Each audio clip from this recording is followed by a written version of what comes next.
Buenos días, mi nombre es Daniel Núñez, soy el gerente de operaciones de Mercado Electrónico de Gas, MEXA, y estamos haciendo esta reunión para ver la segunda parte de la presentación que hizo Griselda Lambertini el viernes pasado, donde habló de la descarbonización y del proyecto de promoción de GNL. Hoy, Griselda, te agradezco que estés nuevamente con nosotros para continuar con la charla. Griselda, que hoy por suerte la ven en pantalla, el otro día tuvimos algún inconveniente al respecto, es abogada y licenciada en Relaciones Institucionales, egresada de la Universidad Católica Argentina, en ambas carreras con medalla de oro. Es especialista en regulación energética, magíster en energía de la UBA. Entre 2017 y 2020 integró el directorio del Ente Nacional Regulador del Gas, ENARGAS, y actualmente es la directora académica del Centro de Estudios de la Actividad Regulatoria Energética de la UBA, también conocido como CEARE. No les ocupo mucho más tiempo, salvo un par de aspectos logísticos. Estamos grabando.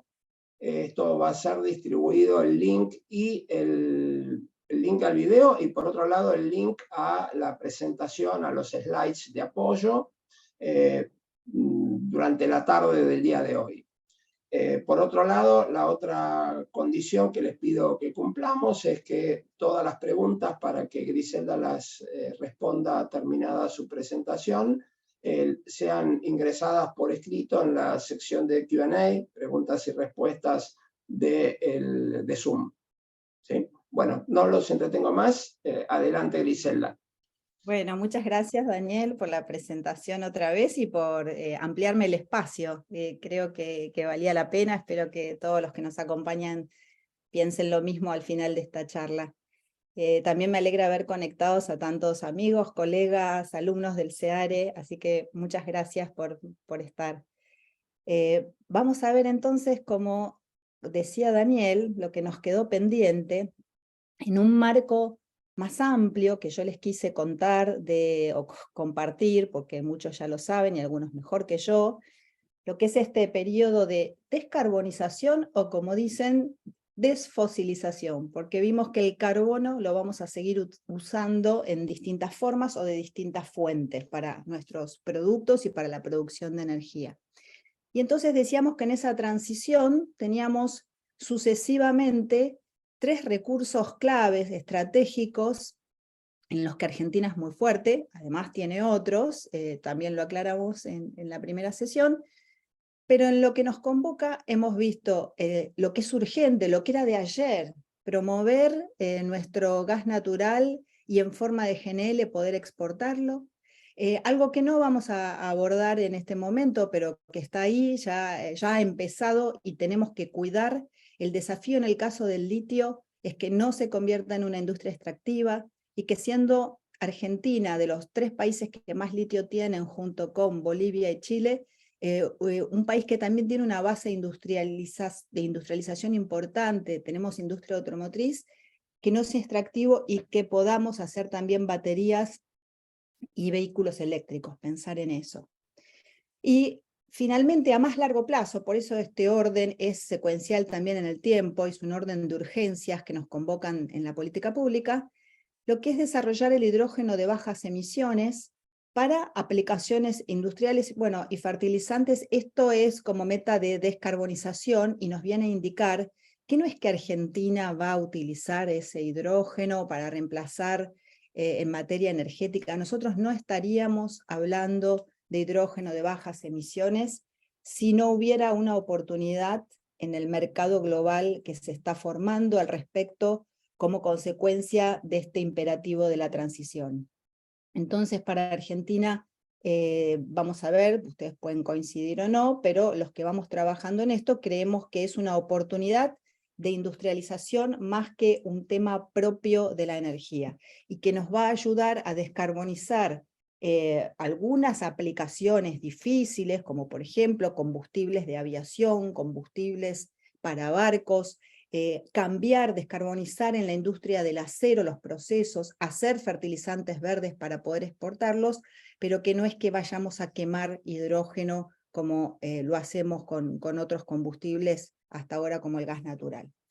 Entonces, metiéndonos de lleno en el hidrógeno, para compartir algunas definiciones comunes, muchos ya lo conocen, pero volvamos a ponernos a tono. Brevemente tengo una diapositiva para cada una de estas cosas.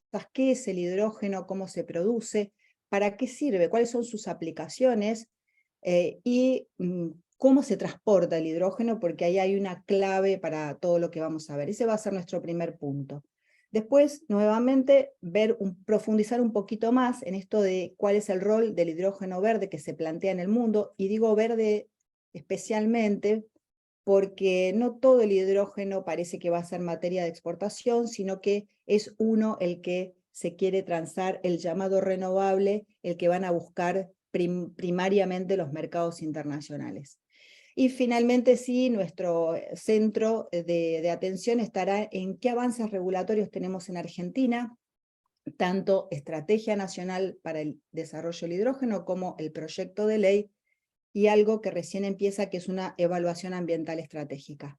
Y si nos queda tiempo, les quiero comentar un rol especial del hidrógeno que comparte con otros, con el biometano, con en un futuro el metano sintético, que es la incorporación de gases verdes en las redes y el concepto de blending o mezcla.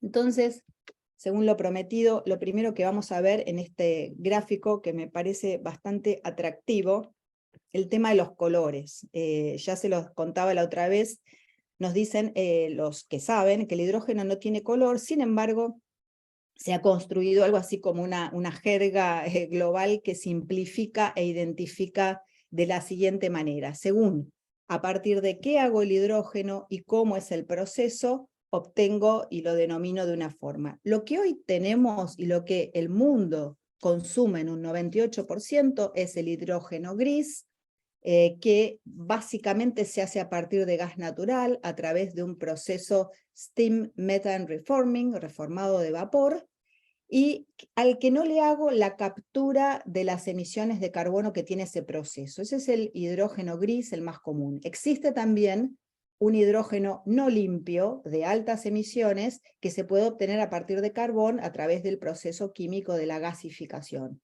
También es un hidrógeno de altas emisiones, incluso mayores que las del hidrógeno gris.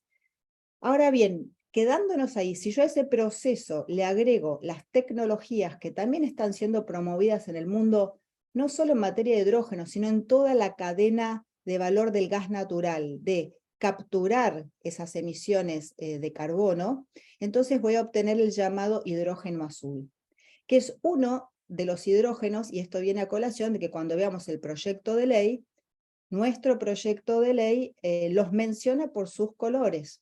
Y la Estrategia Nacional de Hidrógeno se presenta, así lo dicen, como una estrategia de hidrógeno multicolor, porque tenemos tres. Uno de ellos es el azul. El hidrógeno turquesa es una variante en la que esa línea intermitente que ven alrededor de, por ejemplo, pirólisis, significa que el proceso todavía está en experimentación, que existe, que es posible, pero que no está comercialmente instalado. Entonces, también a partir de gas natural se puede obtener algo un poquito más sustentable todavía que el hidrógeno azul, que es con la captura, que es obtener un carbón sólido, que es un subproducto que va a tener también aplicaciones industriales. Entonces, ese que no está tan en el radar, pero se llama hidrógeno turquesa. Y después tenemos todas las variantes del hidrógeno verde. Y tanto el hidrógeno verde como el amarillo y el rosa que ven más arriba, acá intervienen agua y electricidad, fundamentalmente, a través del proceso que llamamos electrólisis. En la siguiente filmina les voy a mostrar cómo luce un electrolizador. Pero no solo es verde el que hago por electrólisis aplicando energía eléctrica de origen renovable, acá dice por ejemplo solar, eólica, pero podría ser geotermia, cualquier energía eléctrica producida con una fuente de cero emisiones, aplicada al agua, obtengo el hidrógeno verde. Separo la molécula en H2 y en oxígeno, ahí ven en la columna del medio que dice subproducto del proceso. Siempre me sale ahí un oxígeno cuando hago la electrólisis porque es separar la molécula del agua. Pero también es verde un hidrógeno que proviene a partir de la biomasa, tanto de la biomasa sólida como del biogás, distintos procesos químicos, cuando es sólida gasificación, cuando es biogás, el mismo reforming que le aplico al gas natural fósil, bueno, me da como subproducto el hidrógeno verde y también me libera un dióxido de carbono, pero acá sustentable, porque tiene que ver con esos ciclos cortos y que se cierran que les mostraba en una gráfica la vez anterior. Hay una duda en el texto legal, ya les voy anticipando cosas que después cuando veamos el texto se justifican con esto. Cuando nuestro proyecto de ley dice hidrógeno verde, ¿está en la definición comprendido solo el electrolítico o ha tenido en cuenta la propuesta del Ejecutivo que también puede haber hidrógeno verde a partir de biomasa? Algunos dicen que no está claro, yo creo que se puede introducir, después la vamos a leer juntos, creo que están comprendidos los dos, y esto es importante porque nosotros tenemos en el centro del país los importantes recursos biomásicos que podrían ser también una fuente, y concretamente hay un uso, un producto que se obtiene de la biomasa que se llama HVO, no la cadena de televisión con B larga, sino con B corta, es la sigla de Hydrotreated Vegetable Oil, ¿no? Son aceites vegetales hidrogenados, hidrotratados. Ese HVO es un combustible de cero emisiones que se obtiene a partir de biomasa y que se produce también a partir entonces del hidrógeno que obtengo de biomasa. Bueno, la duda es, ¿está incluido eso? Los críticos de la ley dicen debería estar más clara. Debemos incluir el hidrógeno que podemos producir con biomasa. Finalmente, hay un tercer tipo de color mencionado en nuestro proyecto de ley, que es el hidrógeno rosa. Y esto es porque Argentina tiene, igual que países, si miramos Europa como Francia, un importante sector nuclear, y ese sector no quiere estar fuera de la transición y quiere también aportar energía eléctrica que es de cero emisiones en su producción. La energía nuclear tiene otros problemas que no son el foco de esta charla, pero que tienen que ver con qué hacemos con el residuo de las barras nucleares que están, el residuo de esas barras de uranio, que es el combustible que se usa para energía nuclear, que por ahora están depositadas en piletones. Necesitamos una solución para eso.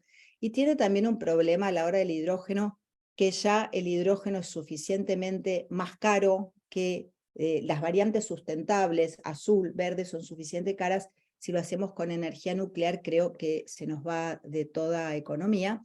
De todas maneras, bueno, si está incluido como una posibilidad, lo podemos incluir.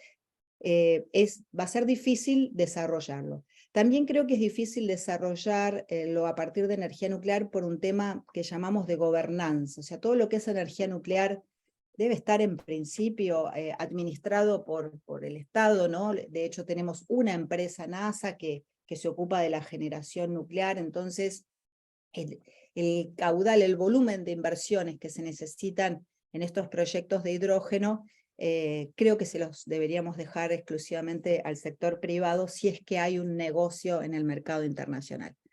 Bueno, en definitiva, de estos colores, azul, verde y rosa, van a estar en nuestro proyecto de ley.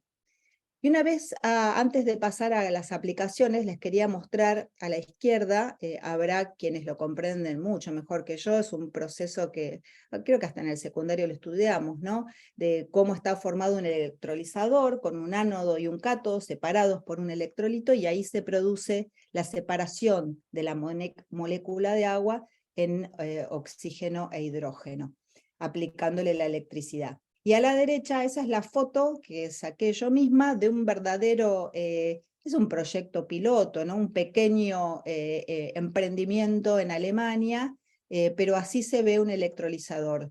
Arriba ven los tanques, en uno se va acumulando el oxígeno y a la derecha el hidrógeno. Y según los materiales que tiene electrolíticos que se usan en este aparato, tenemos las distintas clases de electrolizador. Los que más conocidos son los alcalinos, porque utilizan una membrana de ese tipo. Luego están ya comercializables los PEM, son más caros. Por ejemplo, China vende electrolizadores muy baratos y son alcalinos. En Europa encontramos alcalinos y PEM. Ahora los PEM tienen derechos propietarios que los hacen más caros que los alcalinos. Y se está desarrollando un tercer tipo, y debe haber más de un tercer tipo, estos son 3 tipos básicos, de electrolizadores de óxido sólido que ahorran procesos, son más eficientes, pero también consumen más energía. En el país tenemos electrolizadores no aún, ITEC, en el marco de todo el trabajo que se hizo en el llamado consorcio H2AR, donde es un consorcio de empresas privadas y también, bueno, tiene una impronta y un interés público, han unido sus conocimientos, están investigando. En ese marco se desarrolló, se lanzó un proyecto para tener y fabricar en Argentina nuestro propio electrolizador, y después algunas universidades, el ITBA o el laboratorio ITES en la Universidad de Buenos Aires, tienen algunos prototipos de esto, pero estamos lejos de tenerlo a escala comercial. Y de hecho, una de las principales barreras que se anuncian en el mundo, si se quisiera hacer todo el hidrógeno que se dice que se va a necesitar o que se va a demandar, se prevé un cuello de botella en el aporte de los electrolizadores. Y ahí entra, y lo podemos relacionar, esto del cuello de botella, de dónde van a salir todos los electrolizadores que necesitamos, con el tema que hablábamos la vez pasada de los incentivos. Porque países que logran poner incentivos económicos, fiscales, crediticios muy atractivos, como es el caso de Estados Unidos con su Inflation Reduction Act, donde da importantes créditos fiscales a quienes implementen este tipo de procesos, no solo de hidrógeno, sino todas las tecnologías de descarbonización, es tal el atractivo que, como se dice, los electrolizadores van a ir a Estados Unidos y no van a ir a otros mercados, y ahí está el juego de cómo atraemos inversiones, porque en esta cadena del hidrógeno no es solo buscar un recurso como uno se imagina, o lo saco de tierra, o en la minería, o en los hidrocarburos, y después le hago un proceso sino que hay toda una cadena de valor donde interviene muchas etapas de la industria, hay mucha creación de empleo también, y entonces una de las partes interesadas son los fabricantes de electrolizadores.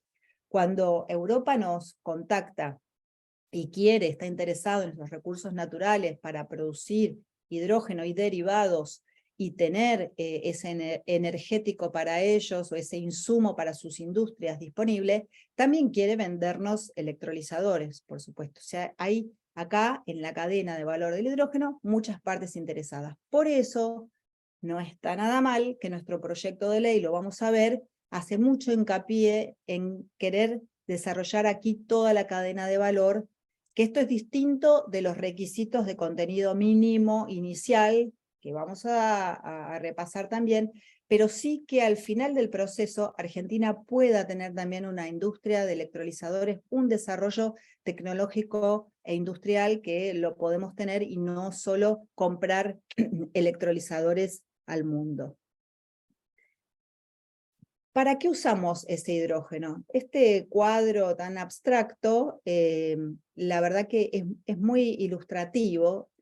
Piensen que con la electrólisis, si hablamos del hidrógeno verde o del hidrógeno, tiene muchos nombres: electrolítico, renovable, bueno, o también si obtenemos hidrógeno azul, podría estar acá arriba encabezado, pero de ese hidrógeno tengo que hacer subproductos para aplicarlo, si es que no lo voy a quemar directamente como un combustible, y ahí está todo el tema de las celdas de combustible, y que lo puedo poner en motores, lo puedo mezclar, es un gas el hidrógeno, así que lo puedo mezclar con gas natural y ponerlo en un motor que me genera energía eléctrica. De hecho, es uno de los usos. Nosotros tenemos un solo proyecto de hidrógeno en funcionamiento, una planta de producción de hidrógeno en funcionamiento, que es la conocida planta de Ichico, en Comodoro Rivadavia. Esto está funcionando, los visionarios, la gente de CAPSA, CAPEX, está funcionando desde 2008. Es un pequeño proyecto que solo se utiliza ese hidrógeno de bajas emisiones renovable dentro del establecimiento, y uno de los destinos que es ahí es mezclarlo con gas natural y alimentar una centralita de generación de energía eléctrica. Ahora están ampliando ese proyecto y están probando mezclas para mandarlo por ducto, el transporte de hidrógeno por ducto, pero, en fin, lo que les quería contar, que si en vez de pensar en quemar el hidrógeno, pensamos en tenerlo como un insumo industrial, aquí están básicamente los procesos. Por un lado, si lo mezclamos con nitrógeno que se puede obtener del aire, a través de un proceso Haber-Bosch, un proceso químico, podemos obtener amoníaco. Hoy producimos amoníaco con hidrógeno y nitrógeno, pero es amoníaco con hidrógeno gris, o sea, amoníaco gris con altas emisiones todavía en su proceso. Entonces, la aspiración acá sería partir del hidrógeno renovable para producir el llamado amoníaco verde. Y este producto sí es exportable, se puede transportar en barcos, y es la base para fabricar también, producir también fertilizantes. Si tenemos amoníaco verde, los fertilizantes nitrogenados, que saldrán en este caso, porque hay otro tipo de fertilizantes también, serían fertilizantes verdes. Que Argentina hoy, consideremos, está también importando fertilizantes y podría, como dejar de importarlos, y podría también, si esto hace sentido técnico-económico al final del desarrollo, exportarlos al mundo. Por otro lado, y en la mayoría de sus usos, ese hidrógeno tiene que volver a encontrarse con nuestro elemento acá controversial, que es el carbono, un dióxido de carbono, que según presenta este gráfico, que es una traducción de un grupo alemán que enseña estos temas, falta acá la fuente, la voy a poner antes de mandarlo, porque no es un gráfico propio. Este se junta con dióxido de carbono, que es tomado del aire a través del procedimiento de Direct Air Capture, que es carísimo todavía, bastante impensable de aplicarlo, pero se captura el dióxido de carbono del aire. Era el circulito más cerrado de los que vimos la vez pasada, o de la biomasa. No se admite, para que el producto tenga ese sello, esa garantía sustentable, que lo junte con un dióxido de carbono sacado de fuentes fósiles, salvo de industrias o de procesos en donde esa emisión se considere o se califique como inevitable.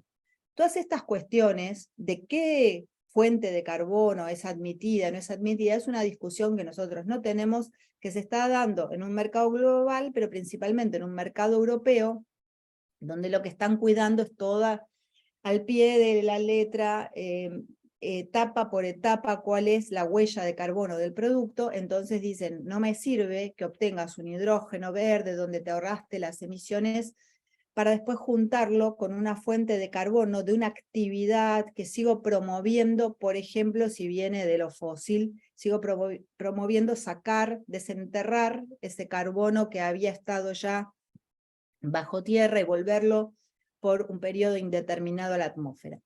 En definitiva, el hidrógeno necesito unirlo a fuentes sustentables de carbono para producir todo lo que son combustibles sintéticos.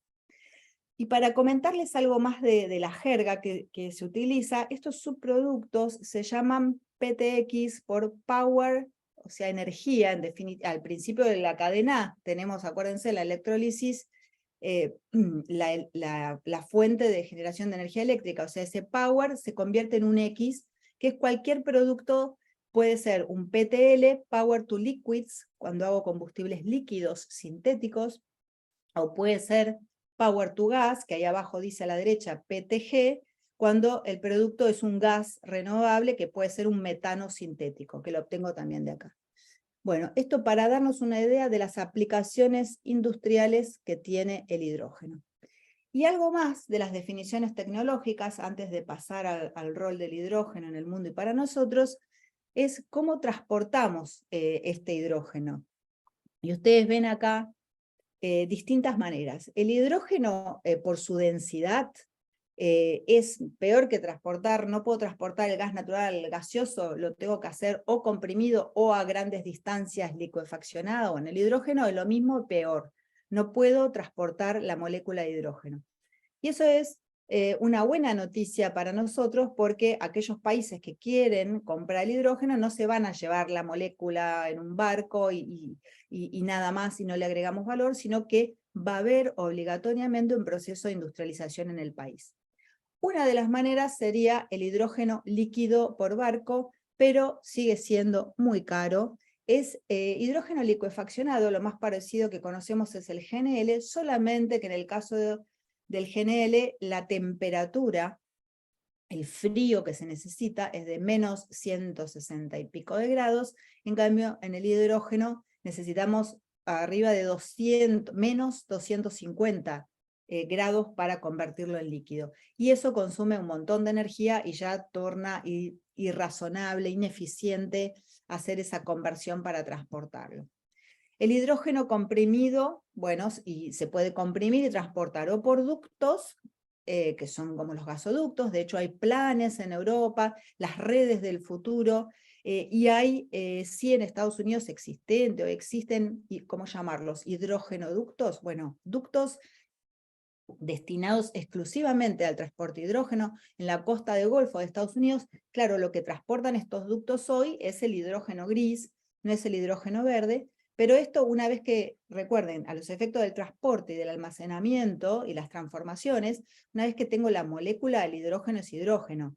La calificación de sustentable y la novedad es que ahora lo queremos hacer sin emisiones en el proceso. Volviendo al transporte, entonces lo puedo transportar por ducto.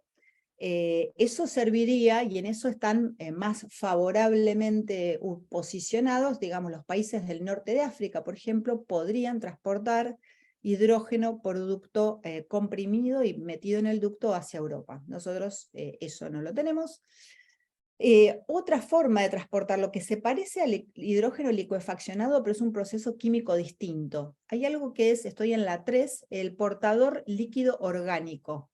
Es otro químico al cual por unos procesos que se me escapan, que se llaman absorción, bueno, el hidrógeno se pega a esa materia líquida y viaja en ese portador líquido orgánico. Es un proceso tecnológicamente disponible, es caro. Y finalmente tenemos los preferidos para países que lo produciríamos, pero estamos lejos de los centros que serían los demandantes, que es convertirlo en amoníaco, como el gráfico que vimos recién, mezclar el hidrógeno con nitrógeno y tener el NH3 o amoníaco y transportarlo por barco, o también podría ser un ducto, un poliducto, un ducto dedicado a transporte de amoníaco. Y otras formas son los otros combustibles, los que vimos cuando los juntamos con carbono, el metanol o combustible sintético. Lo que se está pensando para traer, no solo de Argentina, sino de Chile, de Uruguay, todos esos países que tienen proyectos de exportación de hidrógeno, la forma básicamente sería a través de amoníaco, de metanol o de algún combustible que se pueda transportar por barco y donde la cadena de valor esté garantizada y sea eficiente. Con esas nociones básicas vamos a pasar ahora a ver cómo juega toda esa tecnología en el contexto del mundo. Yo les había mostrado la otra vez también para ilustrar la transición energética que Europa no tiene vamos a hacer todo con hidrógeno, no, Europa dice vamos a electrificar todo lo posible, la electrificación directa, eficiente, y esto es para responder a la sensata pregunta que muchos hacen, ¿qué es esto del vector del hidrógeno? ¿Que uso energía valiosísima para convertirlo y después vuelvo a usar el hidrógeno para atrás? No. Si donde es posible la electrificación directa, como en muchos casos, por ejemplo, la movilidad, ya la batalla entre la movilidad eléctrica, el vehículo eléctrico y el vehículo de hidrógeno con celdas de combustible que vuelve a producir la electricidad, quedó ganada a favor del vehículo eléctrico por su eficiencia en sentido técnico-económico, ¿no? Sin embargo, ojo porque el hidrógeno también tiene una batalla para dar Sí, lo que se obtiene no es su utilización en celdas de combustible, sino en la fabricación de esos combustibles sintéticos donde se seguiría utilizando un motor a combustión, pero en vez de ponerle los derivados del petróleo o del gas, le ponen este combustible derivado del hidrógeno. Estamos lejos, es carísimo, todavía seguiremos consumiendo muchos combustibles líquidos y gas natural en nuestros motores a combustión. Bien, pero lo que les quería señalar es eso, no es el mundo del hidrógeno, es primero electrificación directa y a partir de fuentes renovables, luego eficiencia energética, ahorrar consumo, bajar las demandas.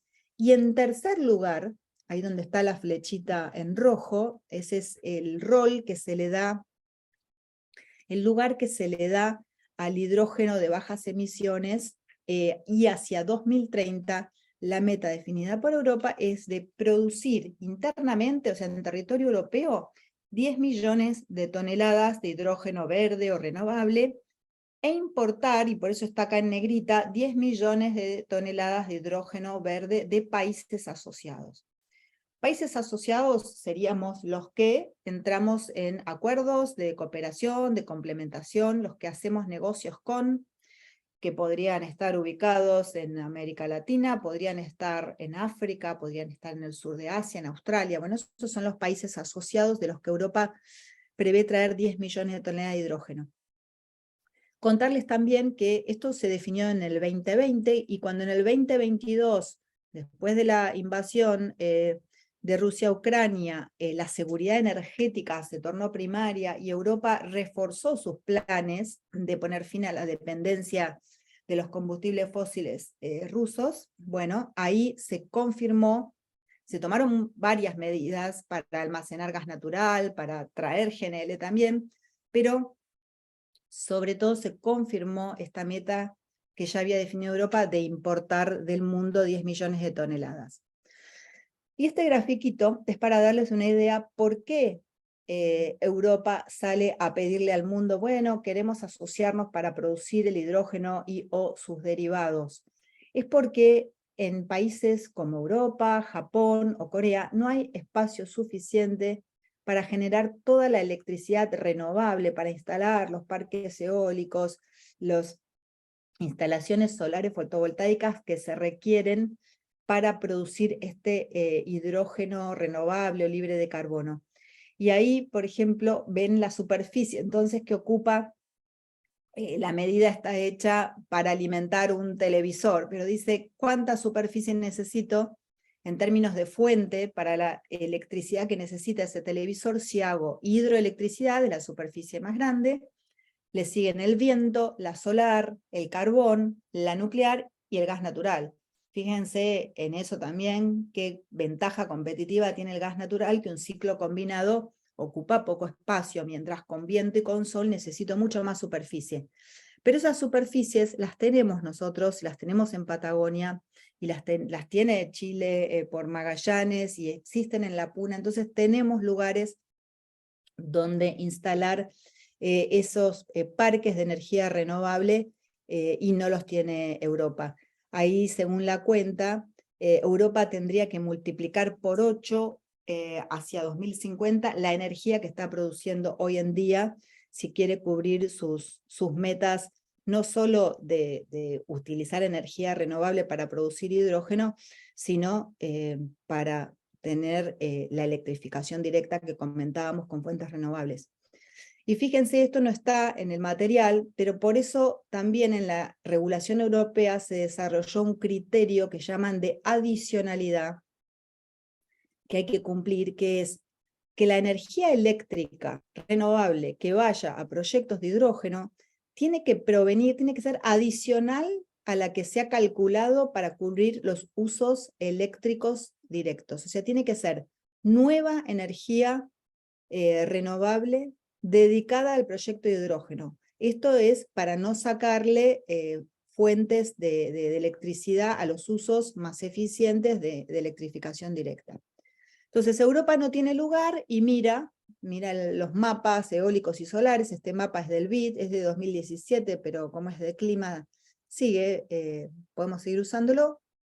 Y fíjense que no solo América Latina, sino que Argentina en los dos mapas está con los colores más intensos, a la derecha eólica, ni hablar, toda la Patagonia y desde el sur de la provincia de Buenos Aires hacia abajo, y también compartimos ahí con los vecinos chilenos y bolivianos todo lo que es el mayor foco de irradiación solar.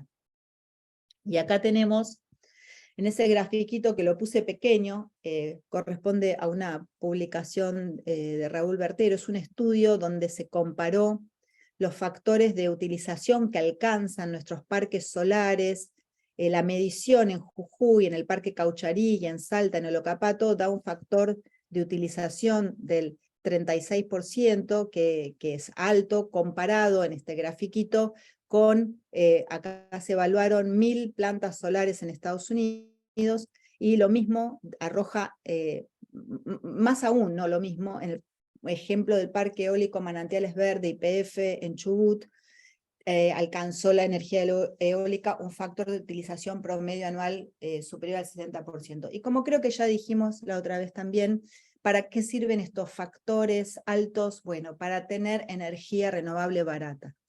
Ya incluso en nuestro medio, la energía eólica tiene precios a los que podemos acceder. Entonces, no es solo el factor de utilización, sino las grandes superficies disponibles para poner estos parques. Tenemos también algo que, como vieron, ya conocen el método de producción, se necesita agua. Es muy difícil hablar de producción de hidrógeno a partir de electrólisis en lugares de estrés hídrico. Hay lugares de África, hay lugares, también es más difícil en el norte de nuestro país o en países como Bolivia, ciertas áreas de Perú que tienen muy buen sol, pero el agua en las poblaciones es un tema. Entonces no solo vas a necesitar licencia ambiental para eso, sino la licencia social, que sea aceptado que utilices cantidades de agua para electrólisis. ¿Cuál es la solución? ¿O por qué estamos bien también ahí?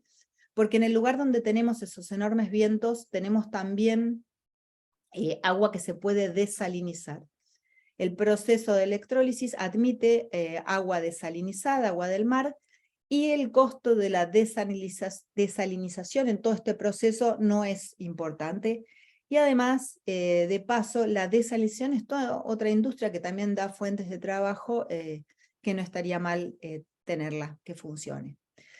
Nuestra capacidad industrial existente, a diferencia de otros continentes, el litoral marítimo y cierta infraestructura de puertos, empezando por Bahía Blanca, es un único puerto, tengo entendido, de América Latina que ya tiene instalaciones para exportar amoníaco del gris, pero podría perfectamente por ahí exportar amoníaco verde y también fertilizantes, y todos los otros puertos que pueden o podrían acondicionarse en nuestro litoral patagónico.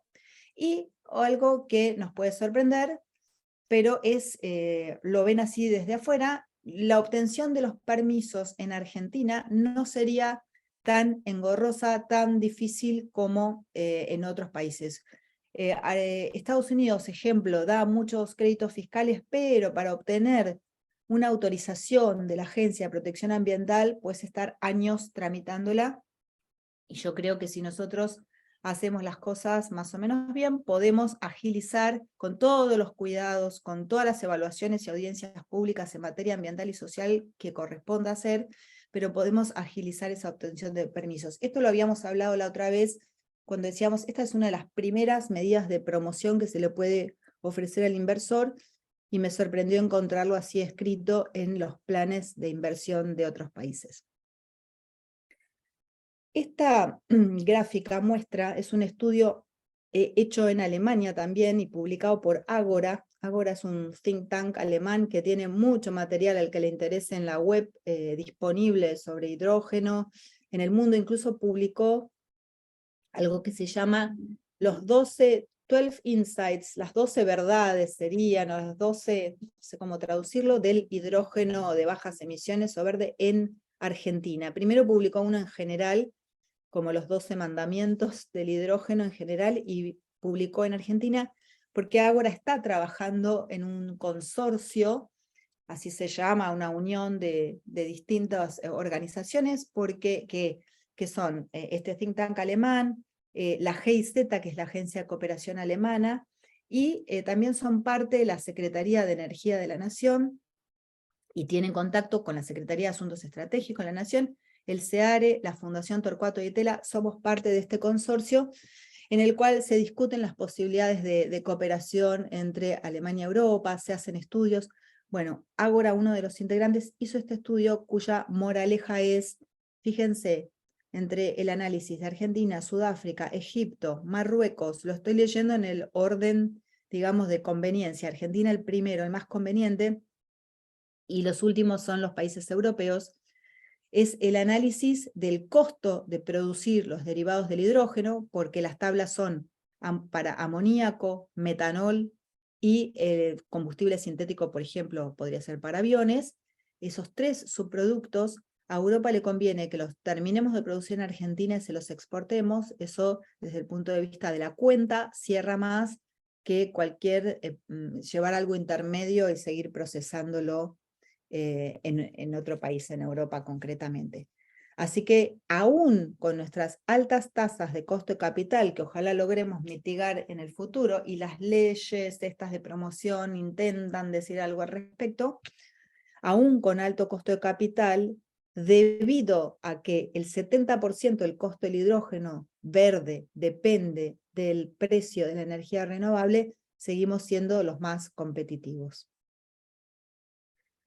Y acá, para cerrar cuál sería el lugar en el mundo y ver nuestros avances en materia de regulación, recientemente, 17 de julio de 2023 fue la noticia, creo que lo mencionamos, incluso acá le saqué una fotito al texto para que vean que no miento, está en inglés, y a la derecha la traducción en castellano, se firmó un acuerdo de cooperación en materia energética entre la Unión Europea, y no siquiera es país. Esto le da pie, este memorándum, a cualquier país de la Unión Europea a desencadenar los mecanismos de cooperación. Ellos tienen tantos programas, fondos, ahí cuando en la estrategia del hidrógeno se dice, y nuestros países asociados, bueno, el memorándum te da esa categoría y les permite incluso a los inversores privados ir a tocar las puertas, decir, bueno, quiero hacer un proyecto piloto, quiero ver qué hay en Argentina y desarrollarlo.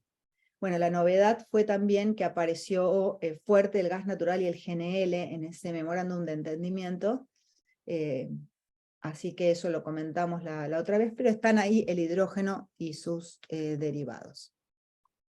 Esta lista, de la que no ven nada, evidentemente, y no era la intención poder leerla, aunque con lupa sí se logra, es la cantidad de proyectos. Estuvimos trabajando con algo que se llama la Misión Europea, una misión espacial, ahora que está de moda, que viene la gente de la NASA a visitarnos. Hay también una misión europea del hidrógeno verde en Argentina, que trata de ver quiénes son las partes interesadas, si hay proyectos, qué potencialidad, qué nos falta, qué piden los inversores para poder hacer esos proyectos. Hicimos un relevamiento, y bueno, acá está el relevamiento: proyectos, ideas, anuncios, en algunos casos son meros anuncios, proyectos pilotos, hay 3, acá están el de Ichico y otros más pequeños, uno en Santa Cruz, en Pico Truncado, es un proyecto público, Misiones tenía un proyecto también, no sé si está ahora en funcionamiento, etcétera, para decirles, los proyectos están, y se han medido cosas enormes, inimaginables, que requerirían la instalación de 80 gigawatts de energía renovable al final del camino para producir 50 gigawatts de capacidad de electrólisis.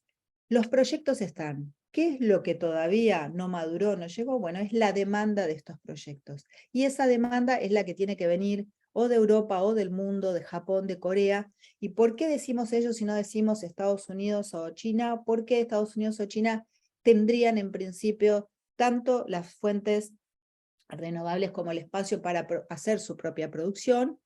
Y bueno, entonces miramos a aquellos países con superficie más pequeña que sí o sí lo van a tener que salir a buscar al mundo. Esa demanda aún no está madura. Si uno habla con Puerto de Rotterdam, que es una de las entradas a Europa y uno de los que más activos estuvieron en Argentina, explorando a ver dónde hay proyectos, hablas con ellos y te dicen, no solo de Argentina, no ha llegado todavía ningún cargamento de hidrógeno verde de ningún lado del mundo, y no lo esperamos hasta 2027. Eso todavía no pasó. Sin embargo, todo se encamina hacia que eso suceda, y esto que les quería mostrar, ustedes que junto conmigo ya somos especialistas en instrumentos de promoción, es el programa H2 Global, lo mencionamos la otra vez, en el que a las banderitas indican que es un programa europeo, pero el que puso fondos ya en esto es Alemania y los está poniendo los Países Bajos.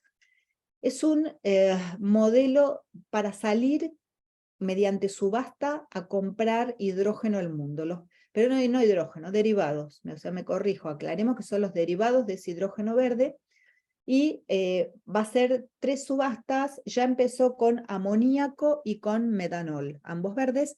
Una de las novedades, o de lo que la industria está mirando, es que para salir a comprar ya le puso especificaciones, porque eso es, como les comentaba antes, también la gran laguna. ¿Y qué es lo que el mundo va a comprar? ¿Qué tengo que producir? ¿Cuánto me va a costar? Pero ¿con qué especificaciones de calidad? Bueno, acá hay, lo recorté, por eso las tablitas de la izquierda abajo, amoníaco y metanol, qué es lo que este programa compra, con esas especificaciones. ¿Y cómo lo armaron?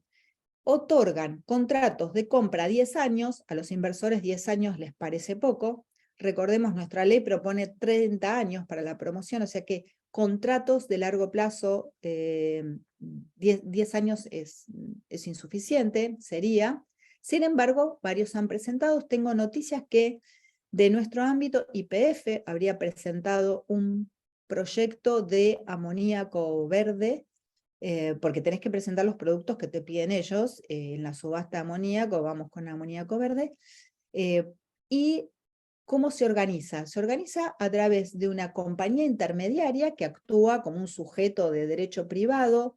HINTCO es el nombre de esta company, Hydrogen Intermediary Company, que administra este modelo de subastas y otorga contratos para ambos lados. Es la intermediaria que sale a comprar al mundo a precios caros, porque su producto amoníaco verde es caro y le han puesto un precio indicativo.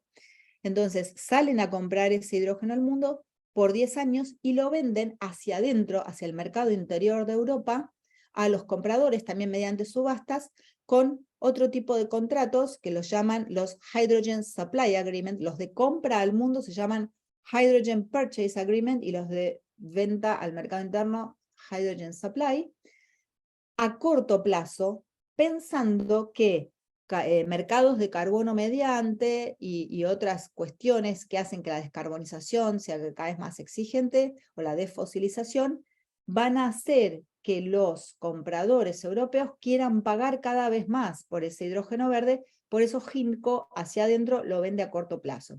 Hay críticas a esto, pero esto va a funcionar porque tenés 10 años.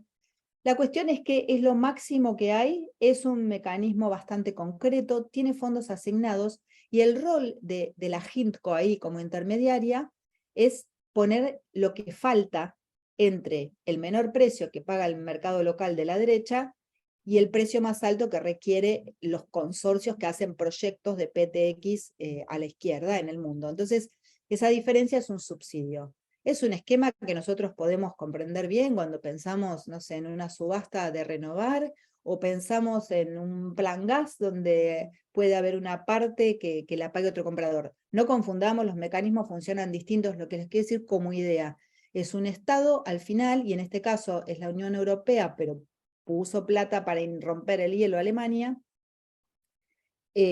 para salir a comprar este producto que aún es caro y no lo compraría el sector privado, no tiene suficientes incentivos. Y a partir de este mecanismo se van desarrollando los contratos tipo, las especificaciones, aparecen algunos precios y ese es su valor. ¿Qué tenemos en Argentina entonces?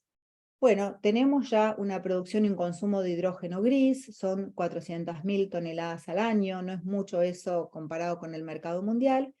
¿Y en dónde se utiliza? No se comercializa mucho, en general es un hidrógeno gris que los producen las propias empresas hidrocarburíferas y lo utilizan en sus refinerías para reducir el contenido de azufre en los combustibles diésel, y también los utiliza la industria química, como veíamos, para producir amoníaco y producir fertilizantes. Y eso es hoy nuestro hidrógeno gris. O sea que ya tenemos una base y un conocimiento de cómo se manejan esos productos. Tuvimos una ley de promoción del hidrógeno que se dio en la misma época donde salió por primera vez la promoción de las fuentes renovables de energía, en 2006, era una promoción por 15 años que nunca llegó a ejecutarse. Hubo intentos de hacer planes, programas de promoción, pero no tuvieron frutos, y en 2021, junto con el vencimiento de la ley de biocombustibles, esta ley quedó en desuso. La particularidad que tenía es que todavía no se hablaba, se promovía al hidrógeno como tal, a secas. Era la novedad científico-tecnológica, no se hablaba de la parte sustentable o de las bajas emisiones. Promovía el hidrógeno en sí mismo como vector. Y además no promovía lo que hoy creemos que es uno de los grandes negocios posibles, oportunidades de negocio, llamémoslo así para Argentina, que es la producción de derivados. No cubría esa ley nuestra anterior la producción de combustibles, sino solamente el hidrógeno con aplicaciones energéticas. Así que esa la podemos dejar pasar. Estrategia Nacional de Hidrógeno es algo que está elaborando, ahora vamos a ver algunos conceptos más, en la Secretaría de Asuntos Estratégicos.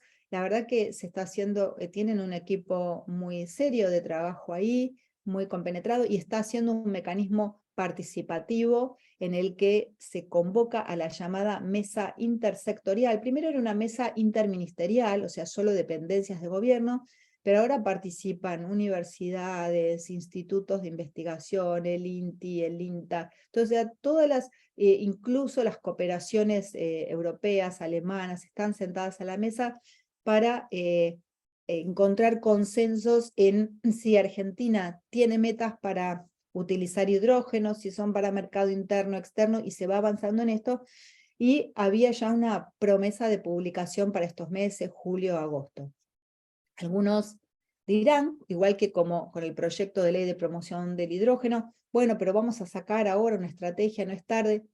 Yo creo que si la estrategia, como parece por el trabajo que se está realizando en el ámbito de la SAE, es seria, no es un documento vinculante, ¿no? Sino que es nuevamente como publicar la política pública o publicar consensos. Por eso es importante el trabajo que se hace en la mesa intersectorial, porque sería el respaldo de decir, queremos ir hacia ahí, queremos ser un país que desarrolle y exporte sus vientos patagónicos y los industrialice y esté en 2027 exportando y fertilizantes verdes al mundo. Bueno, eso es lo que diría la estrategia, y detrás de ahí nos alinearíamos como ciudadanos si es que nos interesa. Entonces, a lo que voy es, si bien esta gestión está terminando, si la estrategia está bien hecha, yo creo que puede permanecer. Y acá me echando con lo que nos toca, que es el proyecto de ley de promoción de hidrógeno, pronto llegamos a su articulado.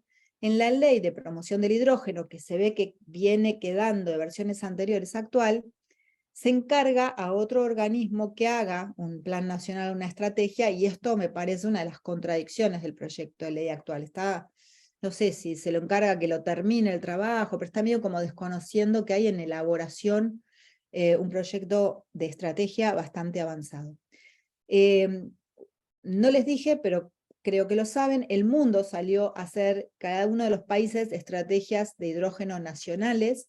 Los pioneros fueron Japón, Australia, Europa la tiene desde 2020, los países tienen sus metas individuales, y nosotros acá en el continente latinoamericano tenemos a Chile como pionero, con una estrategia nacional, y lo interesante es ver cómo Chile y Uruguay, en Uruguay se llama hoja de ruta, esas estrategias miran solo el hidrógeno verde o de renovable, porque son países que no tienen recursos hidrocarburíferos, menos energía nuclear.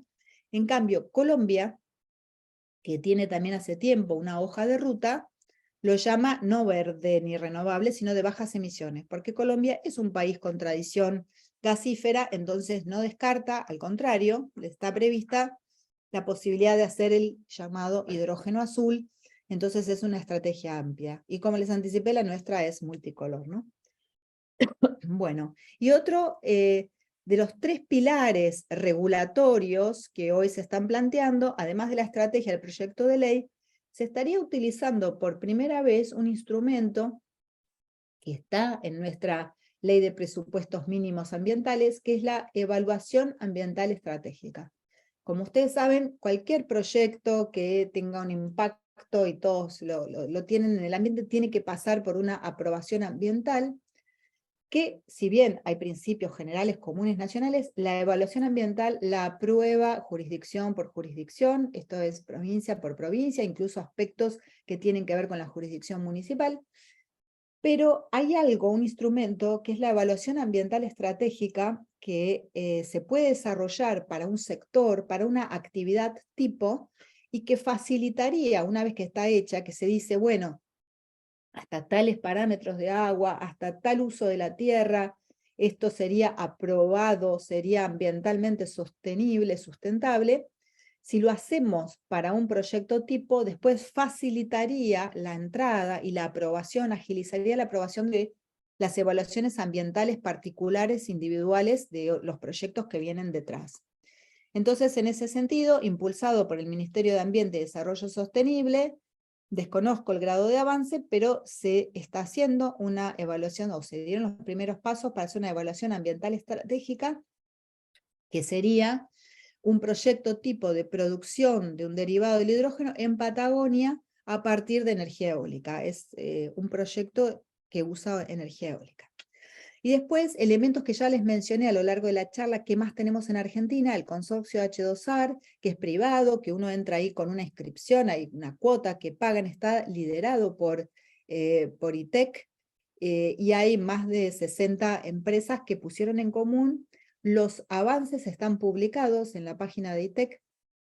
Se publica no todos los estudios que hicieron, porque hay mucha información que los socios guardan en forma confidencial, pero sí los grandes lineamientos o resultados se publican anualmente de lo que ellos hacen, y hay cosas interesantes ahí para ver.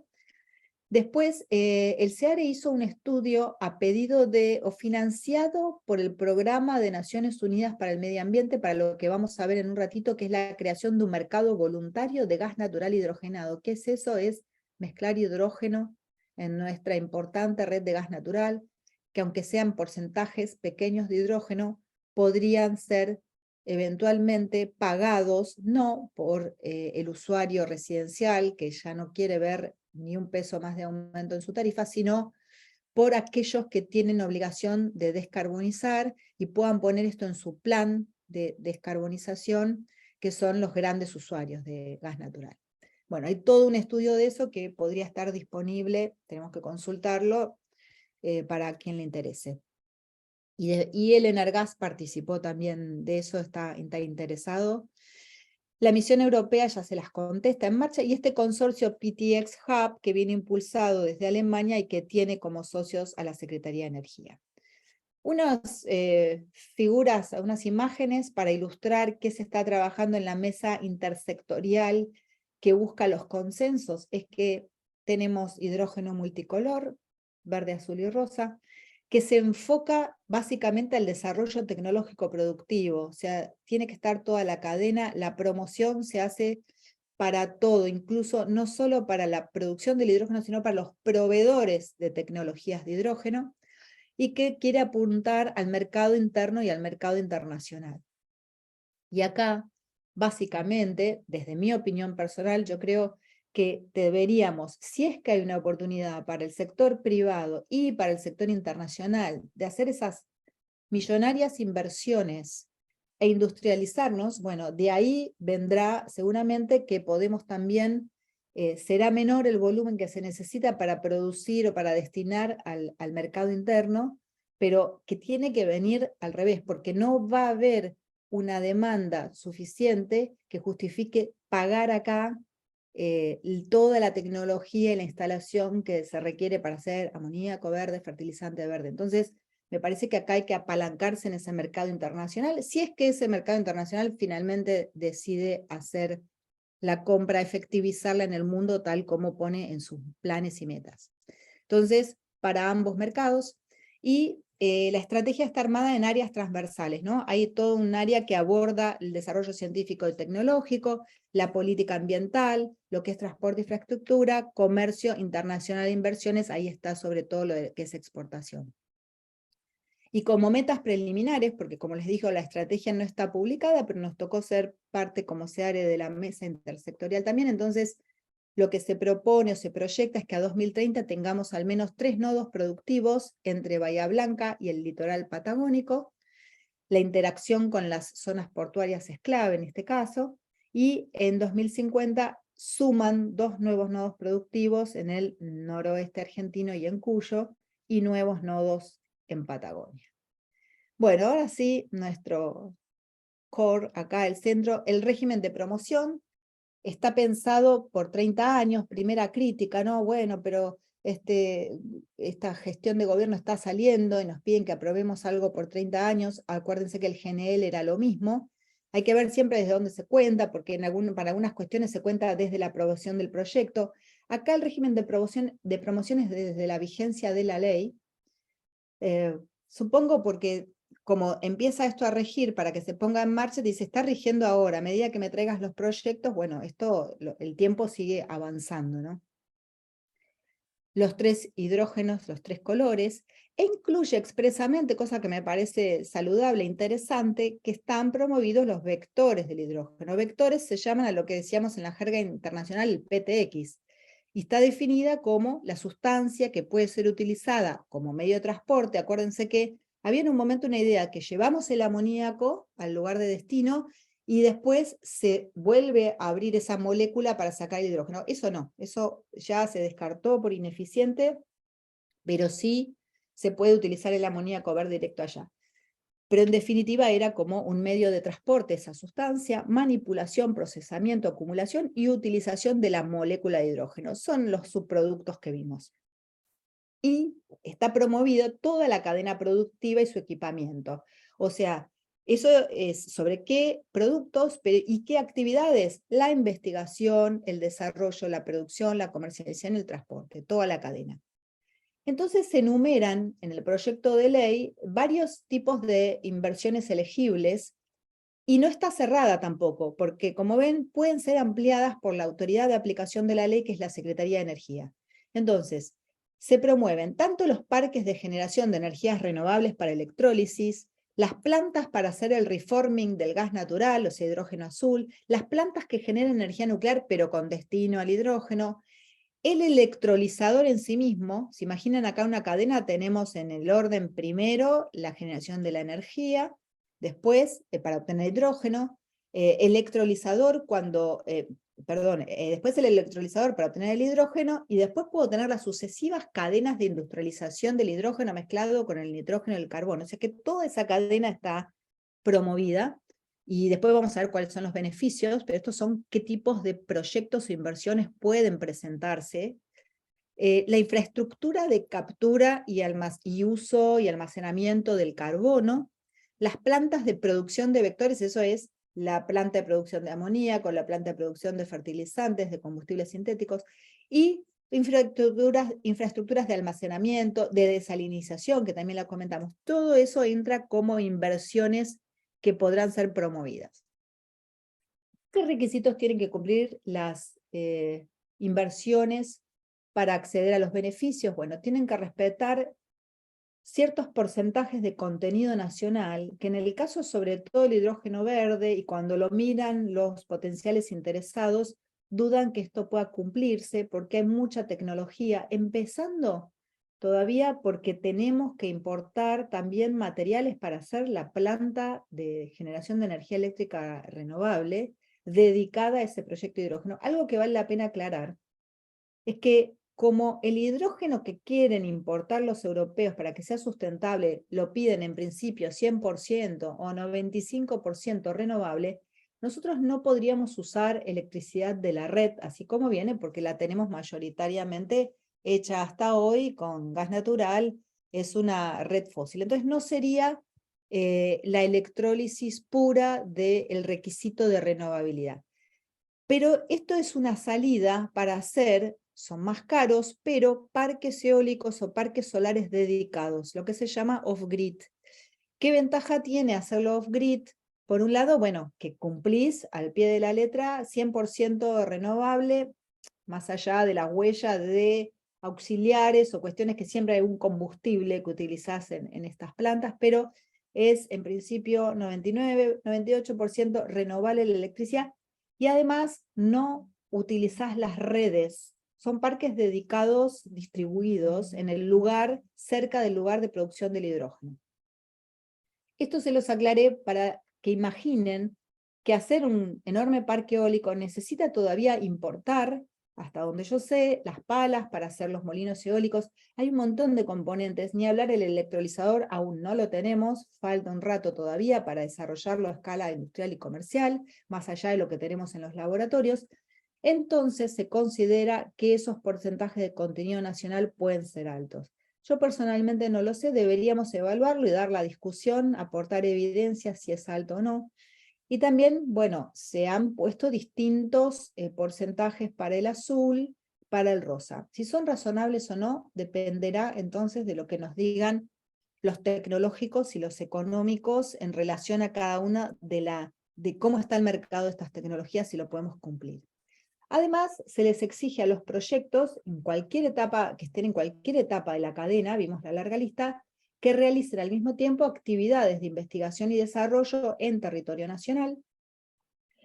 Esos proyectos se presentan ante la autoridad de aplicación, que es la Secretaría de Energía, que los evalúa y les da un certificado de inclusión, o sea, al régimen de promoción, que va a estar condicionado al avance de las obras comprometidas. O sea, hay que presentar el cronograma completo, la descripción de las fuentes de energía, qué materias primas vas a utilizar, la reducción de emisiones.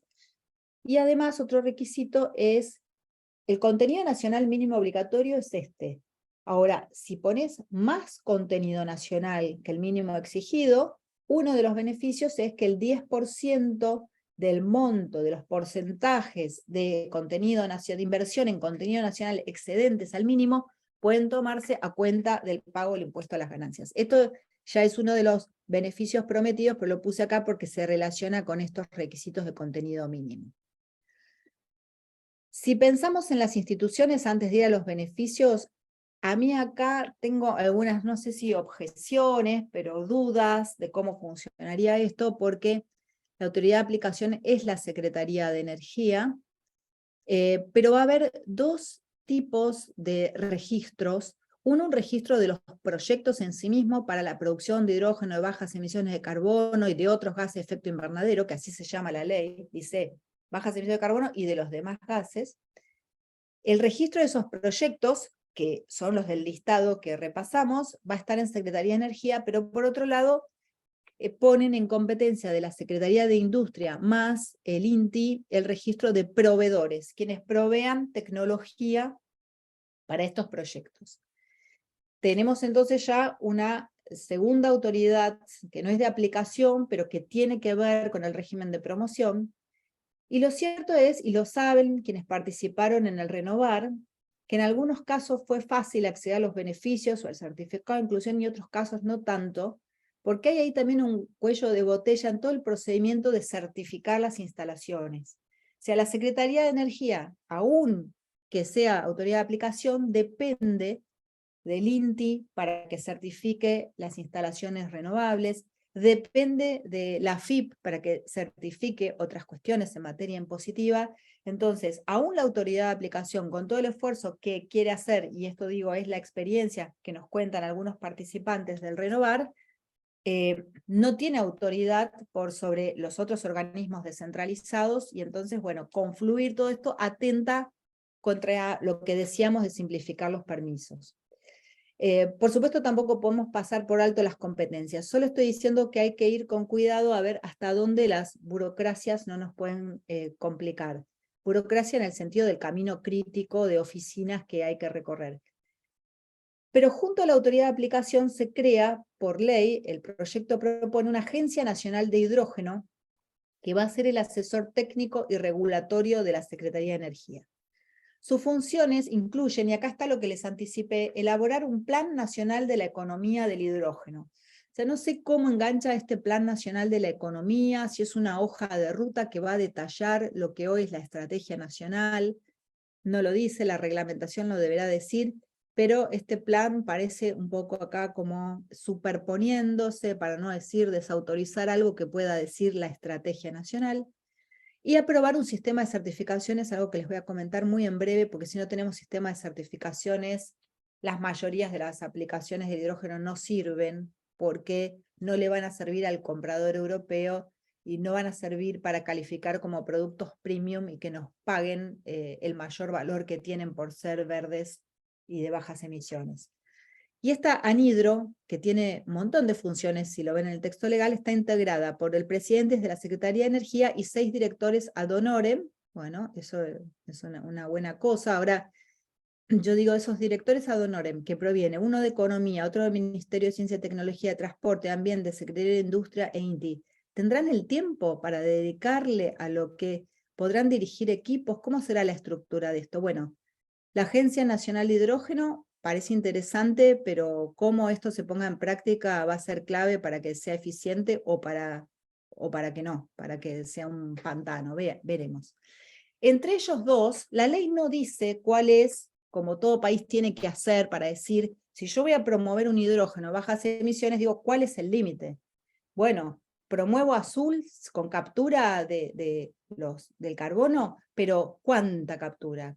¿Cuán eficiente tiene que ser tu tecnología? ¿Cuánto tenés que bajar tus emisiones respecto del convencional para que yo te dé la promoción? Eso no está propuesto en la ley, está bien, hay que estudiarlo todavía, y lo van a hacer, la autoridad de aplicación, junto con esta agencia asesora, van a fijar los estándares de emisión.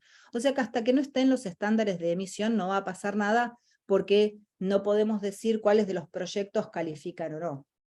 No le doy a cualquiera, le doy al que cumple esos estándares mínimos que fijarán estas autoridades. Pero por si fuera poco, se crea además un Consejo Federal de Hidrógeno. Está bien, el hidrógeno tiene posibilidades a lo largo de todo el país, ¿no? Vimos que desde la puna, y lo podemos hacer con cualquier recurso renovable, lo podemos hacer en el centro del país a partir de biomasa, lo podemos hacer en provincias patagónicas. Un Consejo Federal de Energía con un representante del Poder Ejecutivo, será de la Secretaría de Energía también, o de alguna Secretaría de Asuntos Estratégicos, no lo sé. 2 de la Agencia del Hidrógeno, de la ANHIDRO o AGENHIDRO, representantes de provincias con proyectos aprobados, uno de Universidad Nacional y uno de sector productivo. No queda muy claro el rol del Consejo Federal, pero está ahí también. Yo creo que estaría bueno que haya un asesor, y si tiene que ser federal mejor, y ampliar entonces lo que es la Agencia Nacional de Hidrógeno, que sea también federal la misma agencia, y meter lo federal ahí mismo. ¿Cuáles son los beneficios? Bueno, los tributarios que conocemos, los clásicos, los que vienen con la Ley de Promoción de Fuentes de Energía Renovable, algunos muy parecidos a los que vimos con GNL, amortización acelerada del impuesto a las ganancias, acreditación o devolución del IVA, extensión del plazo para computar los quebrantos hasta 10 años, cuando el común es de 5 años, poder deducir del impuesto a las ganancias los intereses y las diferencias de cambio originadas en la financiación del proyecto, que esto habitualmente no es así, hay restricciones a lo que puedo deducir. Se hacen exenciones de aranceles de importación para el consumo de los bienes de capital, repuestos, partes, componentes de insumos destinados a todas estas etapas de los procesos de producción de hidrógeno. Dice, dentro de los 10 años desde la vigencia de la ley, o sea, en el primer periodo, son esas exenciones. Y se crea un fondo, bueno, señalar de estos beneficios tributarios no tiene algo que me parece que es uno de los talones de Aquiles, o de los puntos débiles del proyecto de GNL que comentamos la otra vez, que era una baja, por no decir insólita, llamativa, de la alícuota del impuesto a las ganancias. En el proyecto de GNL se propone que la empresa que hace el negocio del GNL pague un 30% en vez de la alícuota general del 35% de impuesto a las ganancias. Eso ya, hablando de ganancias, es cuestionable. Creo que es uno de los aspectos que habría que revisar del proyecto de ley de hidrógeno. acá no lo dan, ¿no? O sea, mejor. Y se crea un fondo que a mí personalmente no me queda claro cómo va a funcionar, porque no pareciera que el fondo hace como en otros países que lo vemos claro, bueno, vamos a juntar dinero en este fondo para financiar pilotos. Dice, para financiar proveedores de bienes y servicios de alto contenido tecnológico, cosa que está definida, pero los que tienen que aportar a ese fondo son los beneficiarios de los proyectos. Es decir, ¿se acuerdan que la Secretaría de Energía emite un certificado de inclusión?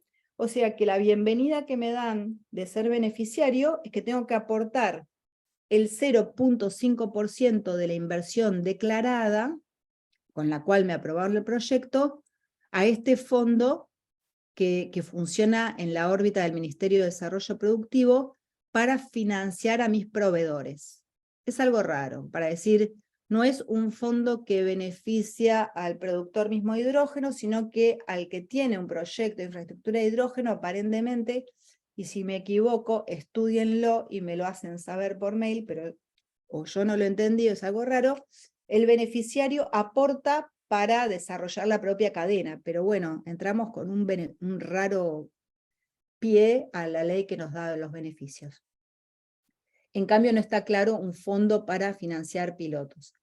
La estabilidad fiscal, que ya la conocemos, está también en el proyecto de GNL, es mantener la carga tributaria prevista al momento de la aprobación del proyecto. Esto me parece una buena garantía porque los inversores pueden hacer sus cuentas, pero sí le aplican, si hay reducciones, sí aplican, no le aplican aumentos.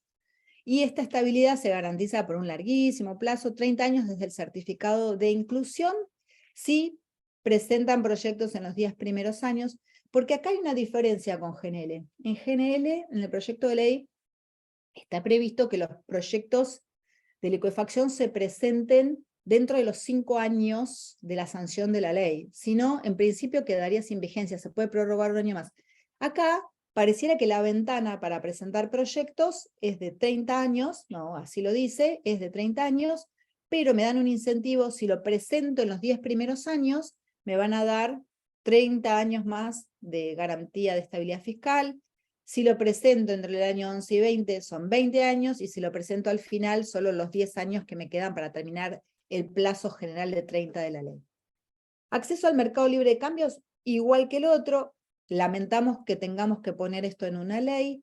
En todo caso, le cambiaría la redacción, desde mi punto de vista, como mínimo, para presentarnos a los inversores diciendo, en caso de que hubiera restricciones, y esto por qué pensando, no es una mera cuestión de terminología o de maquillaje, sino pensando que a lo largo de estos 30 años, en algún momento seremos un país con la macro un poco más ajustada, con un mercado libre de cambios verdaderamente. Entonces, decirlo que si hay restricciones, ellos podrán, y no es libre disponibilidad, igual que en el GNL, sino libre aplicación. O sea, yo puedo no liquidar las divisas que obtengo de exportaciones y aplicarlas directamente sin pasar por las engorrosas tasas, tipos de cambio, y pagar capital e intereses de los pasivos, las deudas comerciales y financieras que adquirí en divisa, pero a diferencia es menos benigno que el de GNL, porque acá no permite aplicarlo a utilidades y dividendos. En GNL sí se permite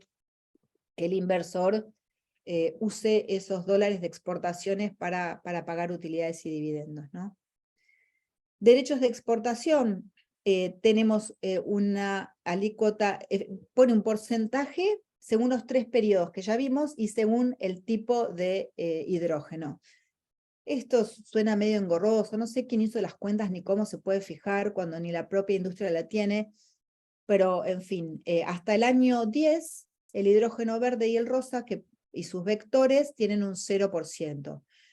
Lo que rescato de acá, más allá de esta dudosa tabla y cómo se ha calculado, es, bueno, te están diciendo que al menos en los 10 primeros años no tendrás retenciones. Y el máximo de retenciones, para que sepamos, corresponde al hidrógeno azul, al que proviene de gas natural, con un 4,5% en la última parte del periodo. Bien, ¿cómo estamos, Daniel? ¿Querés 2 palabras sobre blending o qué hacemos? un par de minutos como máximo, Griselda, si le damos espacio Bien. a las preguntas. Dale, un par de minutos para contarles, igual se van a que les mando este material. El blending es mezclar hidrógeno en la corriente de gas natural. Europa medio no lo quiere, lo descarta. De todas maneras, ¿por qué? Porque dice que es poco eficiente. ¿Para qué voy a hacer hidrógeno tan caro y mezclarlo? Y sin embargo, en el proyecto de modificación de lo que es la ley del gas de los mercados europeos, está previsto que para 2025 los operadores de gasoductos entre los países europeos tienen obligación de aceptar hasta un 5% de hidrógeno en las redes. Y en realidad lo que le quería mostrar es que los países van cambiando y lo que es la ley del gas natural o se va modificando el nombre para incluir, así como las empresas hidrocarburíferas han visto se van llamando empresas de energía, bueno, las leyes y reglamentos de gas natural se van llamando de gas natural, gases renovables e hidrógeno, para incluir paulatinamente biometano, metano sintético, hidrógeno verde. Este es el caso de Australia. Modificó su ley del gas para poder introducir mezclas con gases verdes y también existe un nuevo servicio que es el de mezcla, un nuevo agente en la industria que es el mezclador. Lo mismo, en Alemania ya existen regulaciones específicas para redes de hidrógeno puro y para la mezcla, que es otra cuestión. Esto es un proyecto, ojo con esta filmina, se las voy a sacar porque no es algo que está vigente, es una propuesta que se hizo en un momento la Federación de Transportistas Alemanes, pero para decirles que ellos mismos están pensando en, bueno, a ver si ponemos un porcentaje obligatorio, como en los biocombustibles, proponen en Alemania, para 2030 tener un 10% mínimo de gases verdes en las redes y lo cubren con distintos gases. El último que entra es el metano sintético, que es el más difícil, el más caro, el más elaborado. Alemania ya tiene normas técnicas y recomendaciones sobre cuáles son esos porcentajes. Lo mismo lo hace también Estados Unidos.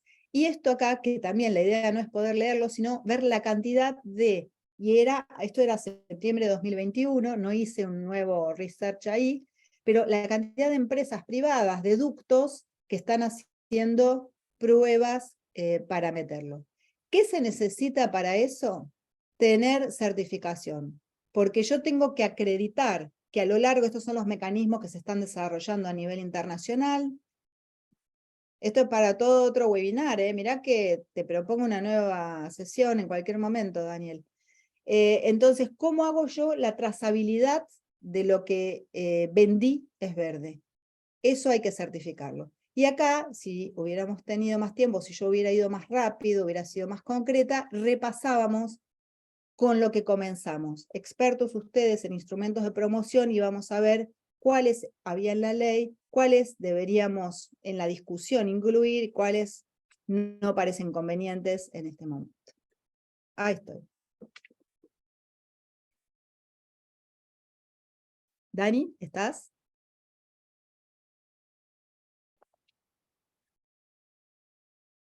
Se nos fue el presentador. Está el presentador, pero tenía algún inconveniente. Bueno, gracias, Griselda. Evidentemente es un tema que te apasiona y además fuiste a fondo en varios temas. A ver, primero agradezco, hubo un intercambio en el chat bastante interesante entre los participantes que iban preguntando y respondiéndose entre ellos, así que bueno, para mí es casi una novedad, no había ocurrido en webinars anteriores, pero me pareció muy positivo.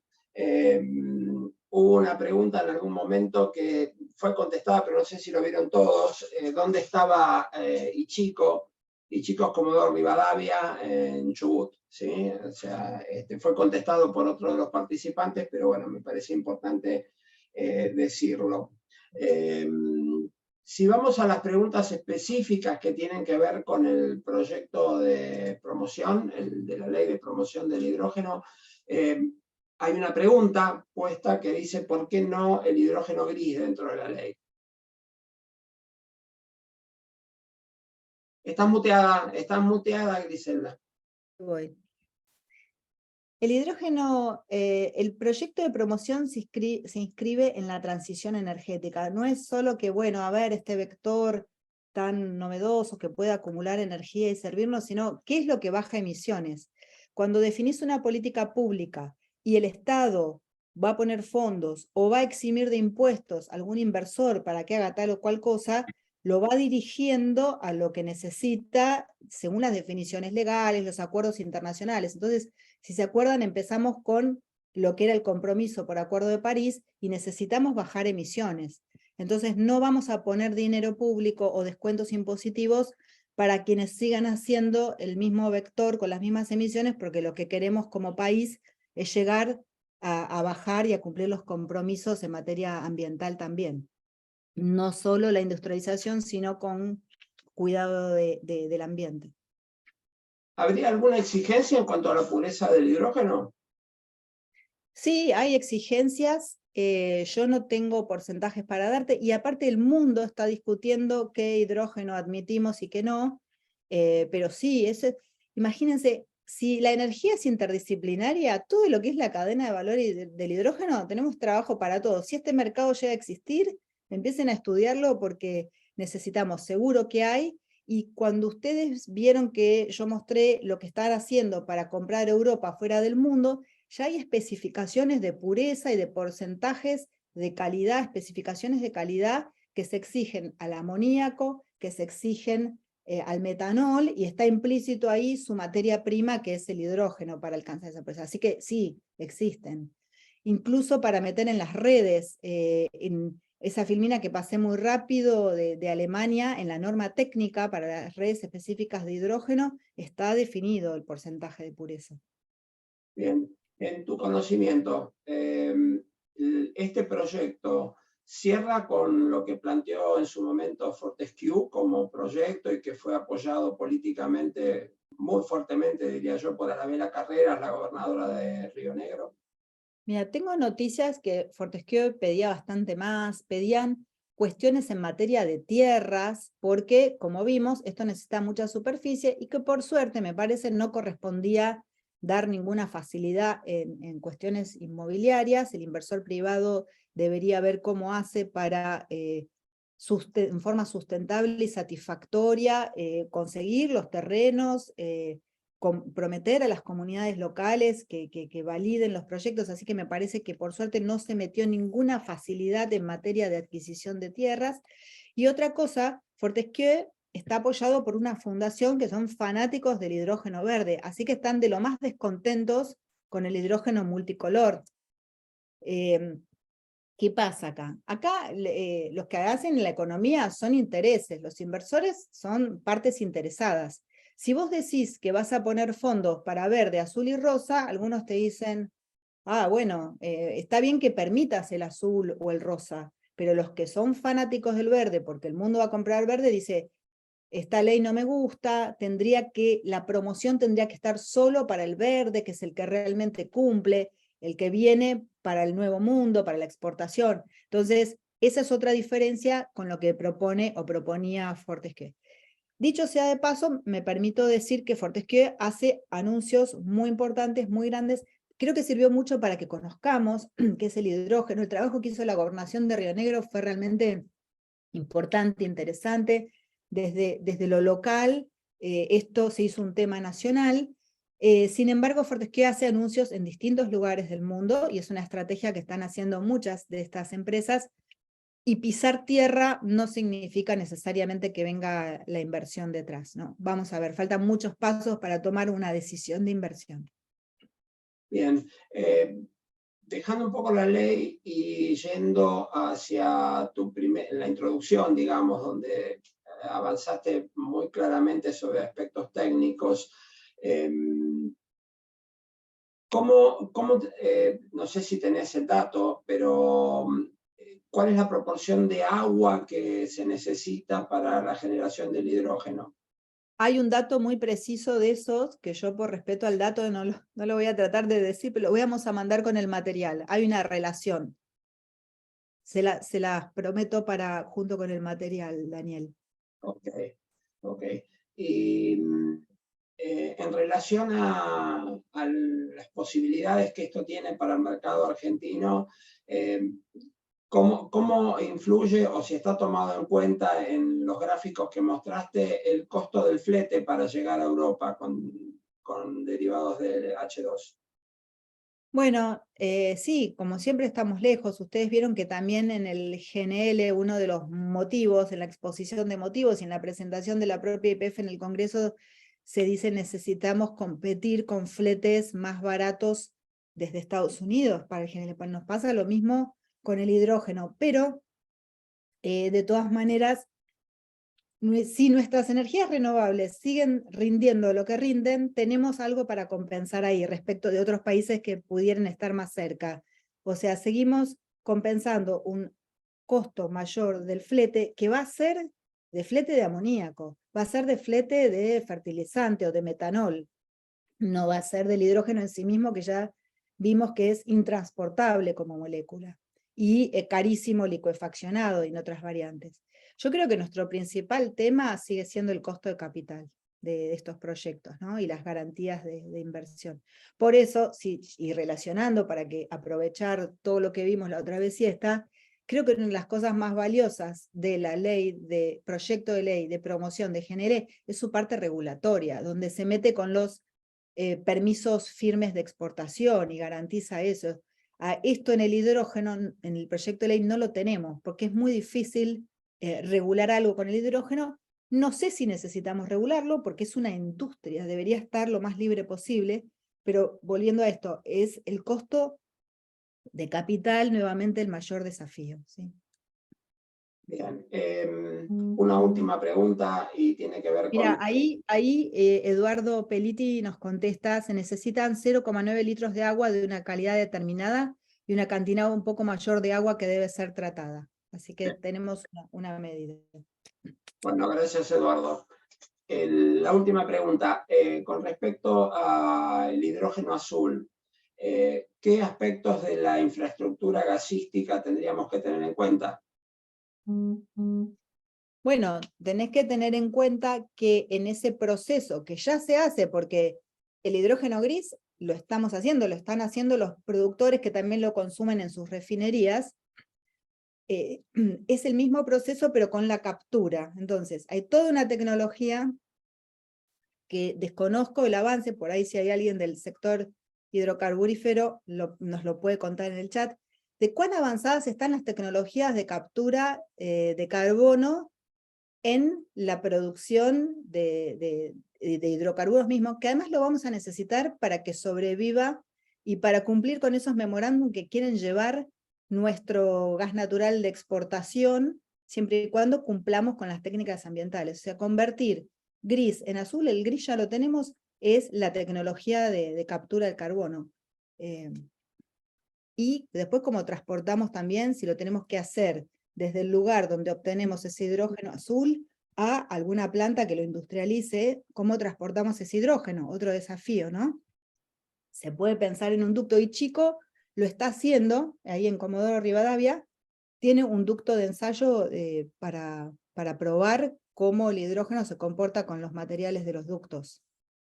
Bueno, Y agrego una pregunta porque me parece interesante reforzar el concepto, vos lo dijiste, nos preguntan si está generado a partir de la biomasa, sigue siendo verde o es verde, es considerado verde.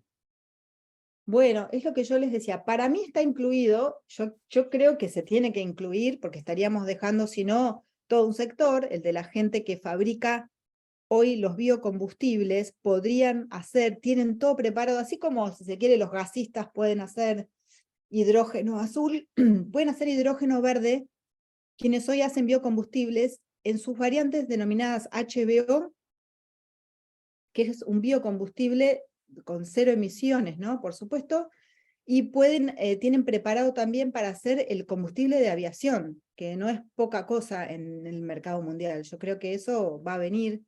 Entonces, ¿de dónde interpreto que está incluido en el proyecto de ley?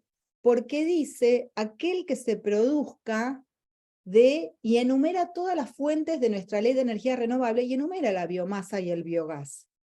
Entonces, si está enumerado que provengan de biomasa, biogás, yo creo que no es solo el electrolítico, porque podrías decir, ah, no, pero se refiere a la biomasa, el biogás usado para hacer energía eléctrica que después va a la electrólisis. Yo tiendo a introducirlo. Podrían hacerte una referencia más clara, para que no haya dudas el día de mañana y para dar seguridad a los inversores si lo van a hacer con biomasa. Excelente. Bueno, no me queda más que agradecer a todos los que se interesaron por el webinar y se han quedado hasta este momento, que son muchos. Y obviamente agradecerle a Griselda por su buena predisposición, bueno, el webinar del viernes pasado, y recordarles a todos que vamos a enviarles un link para el video de esta presentación y los slides que acompañaron a la exposición de Griselda. ¿Sí? Bueno, gracias nuevamente, gracias Griselda, gracias a todos. Bueno, gracias. Tengan un buen fin de semana. Igualmente. Chao. A todos.